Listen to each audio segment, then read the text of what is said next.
Bonjour et bienvenue à la correction de cette équation qui est un tout petit peu bizarre. Pi à la puissance 4x moins 10, pi à la puissance 2x plus 9 égale 0. Solution.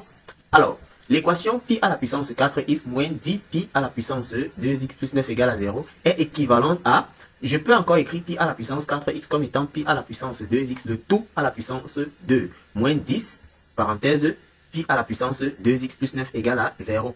Qu'est-ce que je constate? Je constate directement qu'il y a un élément que j'ai réussi à reproduire deux fois dans cette équation. Il s'agit bien de ce que je suis en train d'encercler, pi à la puissance 2x, et à ce niveau, pi à la puissance 2x. Donc, je vais donc poser grand X que voici est égal à pi à la puissance 2x. Et directement, l'équation va devenir, je remplace donc pi à la puissance 2x par grand X, et mon équation devient grand X au carré moins 10 fois grand X plus 9 égale à 0. Je calcule le discriminant qui est b carré, c'est-à-dire moins 10 au carré, moins 4ac, c'est-à-dire moins 4 fois 9 parce que c vaut 9 et a vaut 1. Ce qui me donne 64 qui n'est rien d'autre que 8 au carré.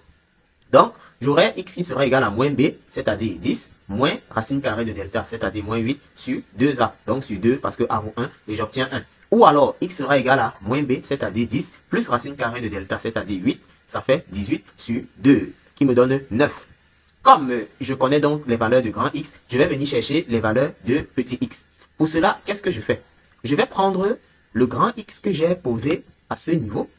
Je vais le ramener ici et dire que ça fait encore pi à la puissance 2x égale à la première valeur de grand X qui est 1. Ou alors, pi à la puissance 2x est égal à la deuxième valeur de x qui est 9, qui n'est rien d'autre que 3 au carré. L'étape suivante, c'est que je vais composer les membres de gauche et de droite par la fonction ln. Et j'aurai donc ln de pi à la puissance 2x qui sera égal à ln de 1 ou ln de pi à la puissance 2x qui sera égal à ln de 3 au carré.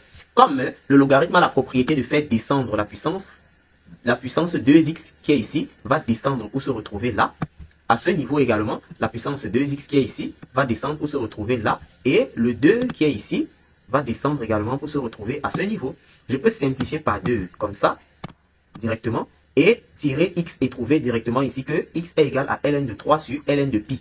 Et ici en haut, directement, je vais trouver x qui est égal à 0. Pourquoi? Parce que j'ai 2x, ln de pi qui est égal à 0. Ça veut dire que c'est x qui est égal à 0. Pourquoi? Parce que 2 est différent de 0 et ln de pi est différent de 0. Donc, c'est x qui est égal à 0. Voilà donc mes solutions.